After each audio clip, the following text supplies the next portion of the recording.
परम सत्कार गुरु प्यारी सात संगत जी, राधा स्वामी जी। संगत जी, आप सबको एक बहुत ही सुंदर खबर बताने जा रही हूँ जो हाल ही में बाबा जी ने संगत की भलाई और सहूलियत के लिए शुरू की है जी। जैसा कि हम सभी जानते हैं, बाबा जी अपने हर कदम पर संगत का ख्याल रखते हैं जी। जिस तरह माँ बाप अपने बच्चों की छोटी से छोटी ज़रूरतों को समझते हैं, वैसे ही बाबा जी हर उस बात का ध्यान रखते हैं जिससे संगत को सुख और सुविधा मिले जी। अभी कुछ समय पहले बाबा जी ने डेरा आने जाने वाली संगत के लिए एक नया प्रसाद शुरू करवाया है जी, जिसकी जानकारी जानकर आपका दिल भी प्रसन्न हो उठेगा जी।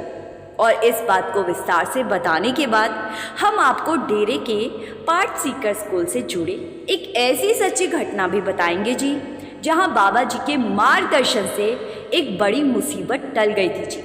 तो संगत जी, शुरू करने से पहले आपसे हाथ जोड़कर प्रार्थना है जी कि इस वीडियो को एक प्यार भरा लाइक ज़रूर दीजिए और कमेंट में राधा स्वामी जी लिखकर अपनी उपस्थिति ज़रूर दर्ज कराएं जी। अब आइए बात करते हैं उस नए प्रसाद की जी, उस नई सेवा की जो बाबा जी ने संगत की सुविधा के लिए शुरू की है जी। और ये प्रसाद आपके तन के साथ साथ आपकी आत्मा को भी संतोष देगा जी। अब तक जब भी संगत डेरा आती थी और वापसी का समय होता था तो ज़्यादातर लोग पैक लंच लेकर जाते थे जी, ताकि रास्ते में या घर पहुंचकर भोजन कर सके जी। पिछले कुछ वर्षों से इस पैक लंच में 2 पराठे और अचार दिया जाता था जी, जिसकी कीमत आज 20 रुपये है जी।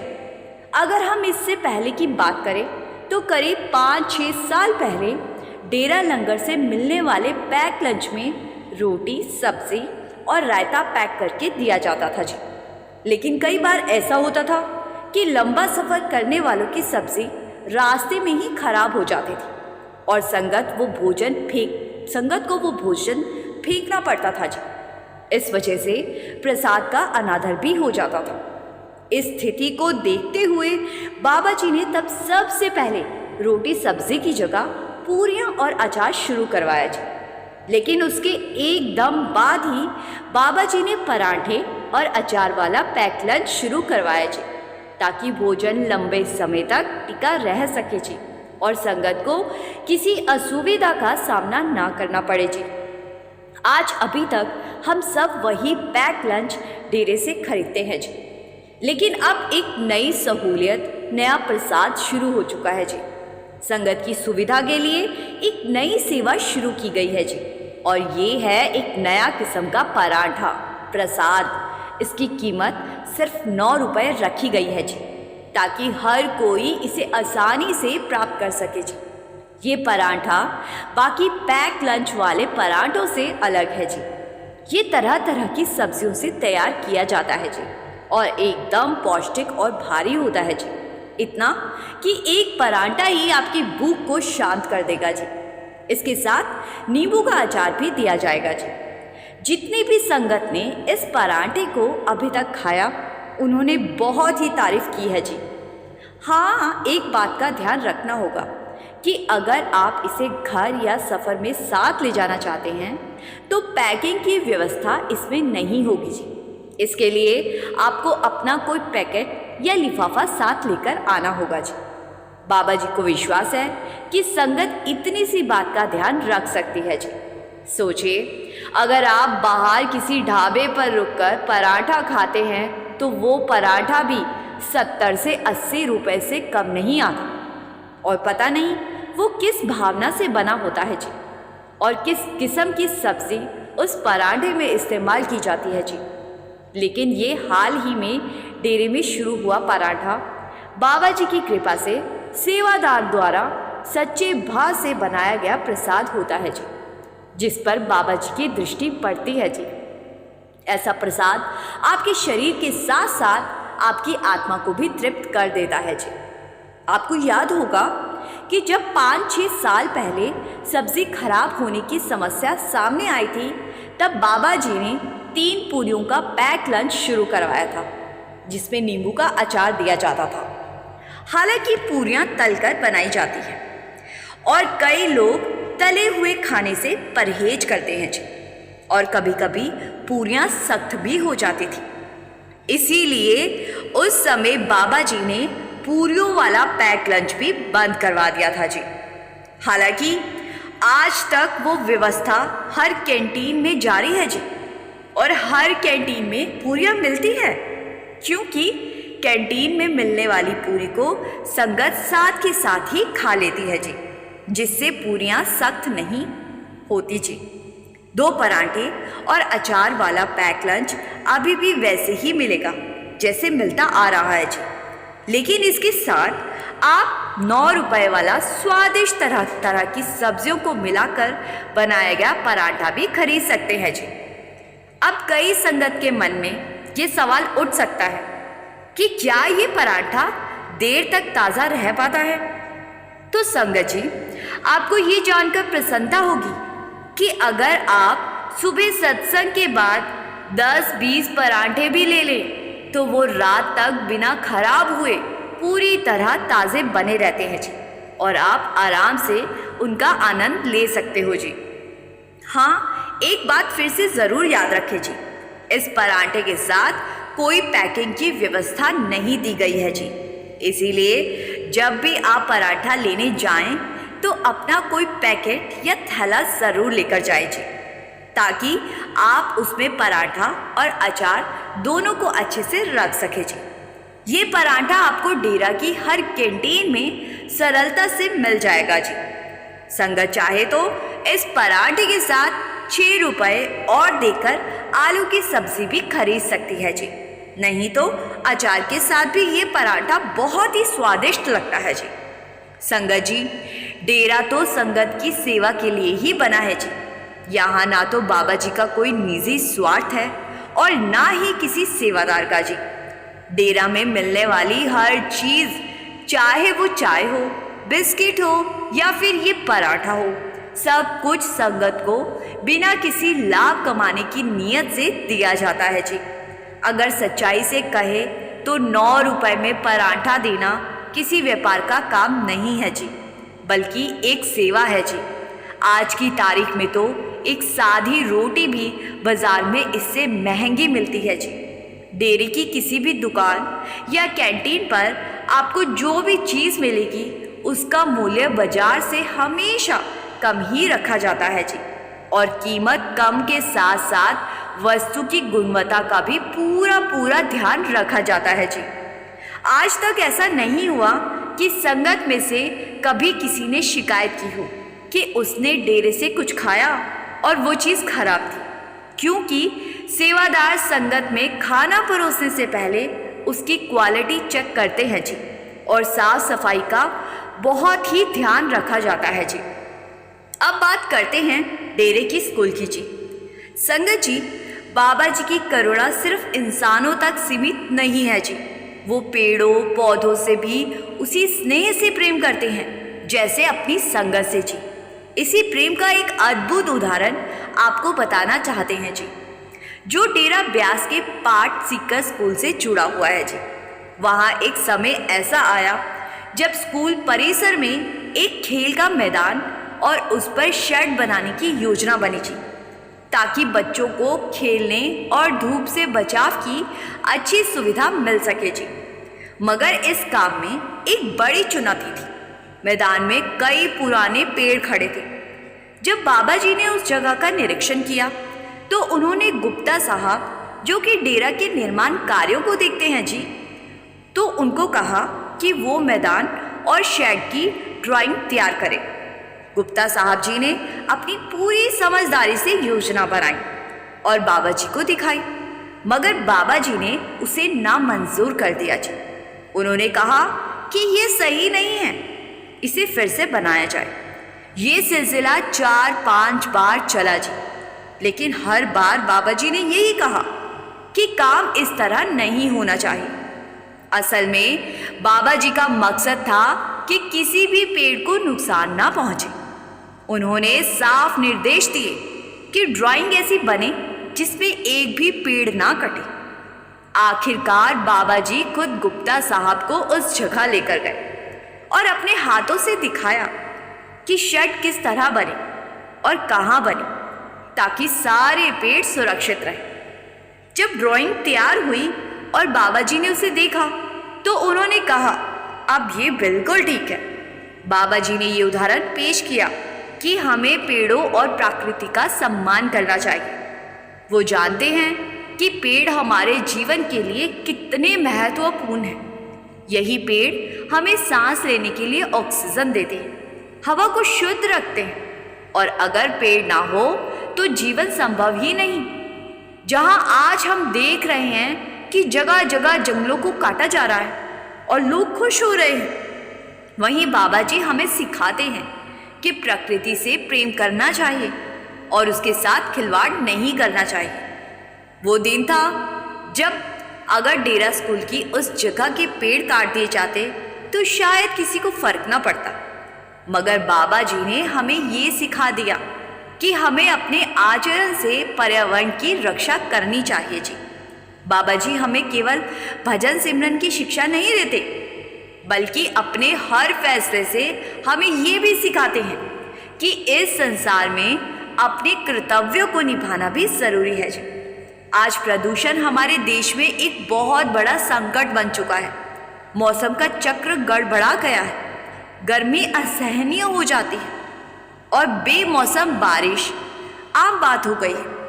ये सब इसीलिए हो रहा है क्योंकि हम प्रकृति के साथ अन्याय कर रहे हैं। कई विकसित देशों ने इस समस्या को गंभीरता से लिया है जी।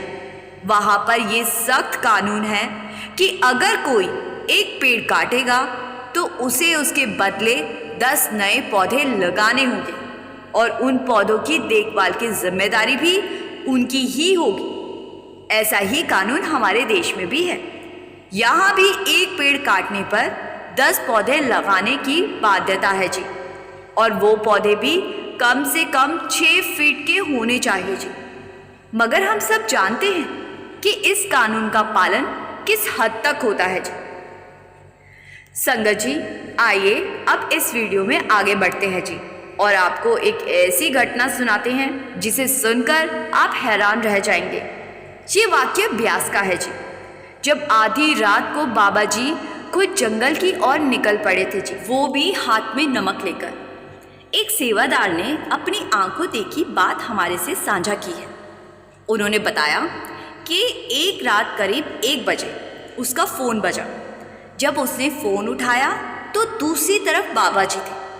बाबा जी ने बड़ी सहजता से कहा, बेटा जरा जल्दी मेरी कोठी पर पहुंचो और आते समय थोड़ा नमक और एक कपड़ा साथ ले आना। गुरु की आज्ञा समझते हुए वो सेवादार तुरंत तैयार हुआ और कुछ ही देर में बाबा जी की कोठी पर हाजिर हो गया। बाबा जी पहले से ही तैयार खड़े थे। उन्होंने कहा, चल हमें एक ज़रूरी जगह जाना है। सेवादार ने बताया कि हम दोनों गाड़ी में बैठे और बाबा जी ने इशारा किया कि गाड़ी को डेरा छोड़कर जंगल की ओर मोड़ दें। मैंने हुक्म माना और गाड़ी उसी तरफ मोड़ दी। रात का वक्त, हर तरफ सन्नाटा और अंधकार था। थोड़ी ही देर में गाड़ी जंगल के बीच एक सुनसान जगह पर पहुंच गई थी। मुझे घबराहट हो रही थी। बाबा जी ने वहां गाड़ी रुकवाई। बाबा जी बिना किसी हिचक के नीचे उतर गए थे। मैंने भी टॉर्च चलाई और बाबा जी के पीछे पीछे चल पड़ा। दिल में हल्की सी घबराहट थी। मैंने हिम्मत करके बाबा जी से कहा, बाबा जी ये जगह कुछ ठीक नहीं लग रही, यहाँ कोई जंगली जानवर भी हो सकता है। तो बाबा जी मुस्कुराए और कहने लगे, बेटा तू डर क्यों रहा है, मैं तेरे साथ हूँ।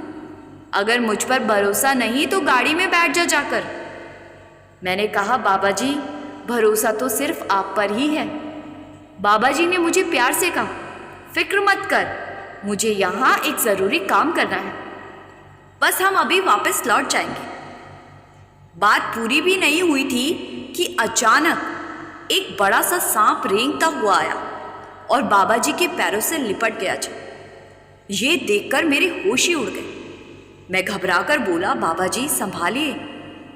लेकिन बाबा जी पूरी सहजता से खड़े थे।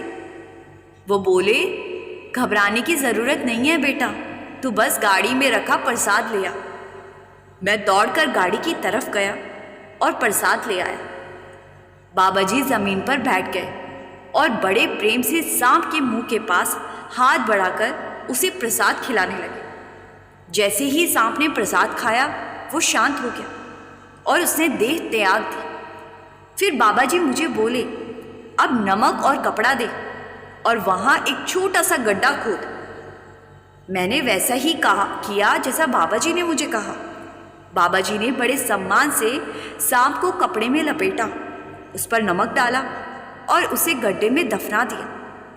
जब गाड़ी में वापस लौटे तो मेरे चेहरे की घबराहट साफ दिख रही थी। बाबा जी ने मेरी मनोस्थिति को भांप लिया और मुझे बताने लगे कि बेटा, ये सांप पहले मेरा ही सेवादार था, दिल से सेवा करता था, लेकिन पैसों का बड़ा लालची था। अपने सगे भाई को भी जमीन जायदाद के लिए धोखा दे बैठा था। सेवा बहुत करता था, लेकिन साथ साथ कर्म भी भारी करता था। मैं इसे बार बार समझाता था, कहता रहता था कि भजन सिमरन कर, पर यह कहता, बाबा जी सेवा कर ही रहा हूं, वही काफी है। आखिर जब इसकी जिंदगी का अंत करीब आया तब इसे अपनी गलती का एहसास हुआ। ये बार बार मुझे याद करता, पुकारता कि मैं इसे इस हाल से बचा लूं, लेकिन इसके कर्म इतने भारी थे कि इसे सांप की योनि मिली थी। ये रोज पुकारता था और आज उसकी पुकार हमें यहाँ खींच लाई। अब ये सांप का जन्म पूरा कर चुका है, अगले जन्म में इसे मानव जन्म मिलेगा। अगर इस बार भजन सिमरन करेगा तभी मुक्ति पाएगा। ये सुनकर मैं अवाक रह गया।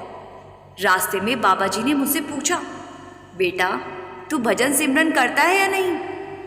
मेरे पास कोई जवाब नहीं था और कुछ देर के बाद मैंने कहा, बाबा जी सच कहूँ तो मुश्किल से 10 मिनट ही बैठ पाता हूँ, लेकिन मैं सेवा बहुत करता हूँ। बाबा जी ने बड़ी ममता से कहा, बेटा अगर तू भजन सिमरन नहीं करेगा तो तुझे भी बार बार इसी जन्म मरण के चक्कर में आना पड़ेगा, कभी सांप बनकर, कभी शेर बनकर, तो कभी किसी और जूनी में। नाम लेने के बाद हमारी जिम्मेदारी और बढ़ जाती है। जब तक नाम की कमाई पूरी नहीं होगी ये चक्र चलता रहेगा। मैंने उसी पल बाबा जी से वादा किया कि अब मैं हर रोज भजन सिमरन करूंगा। बाबा जी ने कहा, बेटा कर लेगा तो सच्चे धाम पहुंच जाएगा, नहीं तो भटकना ही पड़ेगा। मैंने बाबा जी से वादा किया, लेकिन मेरा मन अब भी उस सांप की कहानी में ही अटका था। संगत जी, आइए अब आपके साथ एक ऐसी सच्ची घटना साझा करते हैं जो दिल को छू लेने वाली है जी, और हमें सोचने पर मजबूर कर देती है। एक सेवादार बाबा जी की कोठी पर सेवा करता था। उसका नियम था कि वो हर सुबह ठीक 7 बजे बाबा जी के कमरे में चाय पहुंचाया करता। एक सुबह वो हमेशा की तरह चाय लेकर पहुंचा तो उसने देखा कि बाबा जी अलमारी में रखी फाइलों और कागजों को ध्यान से देख रहे हैं, मानो कुछ ढूंढ रहे हो। सेवादार ने धीरे से चाय मेज पर रख दी और आदरपूर्वक कहा, बाबा जी आप कुछ ढूंढ रहे हो? अगर मैं मदद कर सकूं तो बताइए। तो बाबा जी मुस्कुराए और बड़े प्रेम से बोले, बेटा मैं अपने सत्संगियों का लेखा जोखा देख रहा हूं। ये फाइलें उनके भजन सिमरन की हाजिरी की है। जिनके कागजों पर हाजिरी है वो रोज भजन सिमरन करते हैं, और जिनके कागज खाली है वो अब तक कुछ नहीं कर पाए।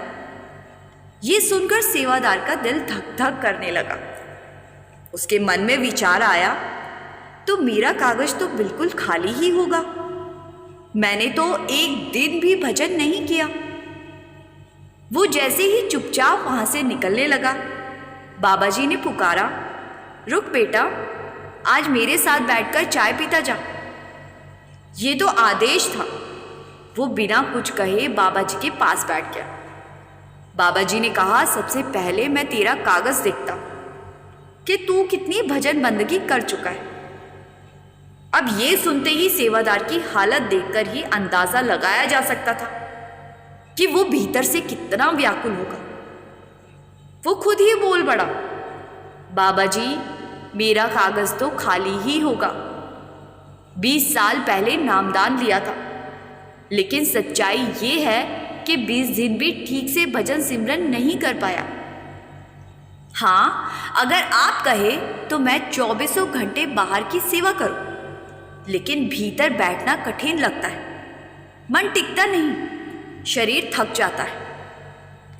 बाबा जी ने बड़े धैर्य और स्नेह से समझाया, बेटा, बाहर की सेवा तुझे अनुशासन सिखाने और मन को झुकाने का जरिया है, पर असली सेवा तो वही है जो भीतर बैठकर की जाती है, मतलब नाम की कमाई। सोच कर देख, तूने अपनी जिंदगी के 20 साल इस तरह गंवा दिए। ये जीवन होता ही कितने साल का है? सिर्फ 70 या 75 साल। उसमें भी पहले 25 साल तो पढ़ाई और मौज मस्ती में बीत जाते हैं, फिर शादी हो जाती है तो चिंता बढ़ जाती है। ऐसे ही परिवार, नौकरी और दुनियावी जिम्मेदारियों में पूरी उम्र गुजर जाती है, और जब समझ आता है कि अब कुछ करना चाहिए, तब शरीर साथ छोड़ने लगता है। फिर एक दिन मालिक का बुलावा आ जाता है। सोच बेटा, उस दिन जब मालिक के दरबार में खड़े होंगे तो क्या कहेंगे? क्या यही कि जिस काम के लिए भेजा गया था वो तो हम कर ही नहीं पाए? क्या ऐसा उत्तर मालिक को पसंद करेगा? बाबा जी की आवाज में करुणा थी। बाबा जी ने कहा, बेटा, बाहर की सेवा जरूरी है, पर अगर उसी शिद्दत से भीतर की सेवा को भी जीवन का हिस्सा बना लो तो जन्म मरण का बंधन टूट जाएगा, वरना ये सिलसिला चलता रहेगा। कभी इंसान बनकर तो कभी किसी और जुनी में आना जाना कभी खत्म ही नहीं होगा। गुरु नानक साहिब ने भी यही कहा है, नानक के घर केवल नाम। वहां किसी की पूछ इस बात से नहीं होती कि उसने कितना धन कमाया या कितना बड़ा परिवार बनाया। वहां तो यही पूछा जाएगा कि नाम की कमाई कितनी की। नाम की दौलत ही वहां साथ जाएगी। सेवादार की आंखें झुक गई। उसके चेहरे पर शर्म साफ साफ झलक रही थी, लेकिन उसी क्षण उसने बाबा जी के सामने दृढ़ संकल्प लिया, बाबा जी, जो साल बीत गए वो लौटकर नहीं आएंगे, लेकिन अब जब तक सांसें चलेगी हर दिन भजन सिमरन करूंगा, हर सांस में मालिक का नाम लूंगा। अब एक दिन भी नागा नहीं होगा।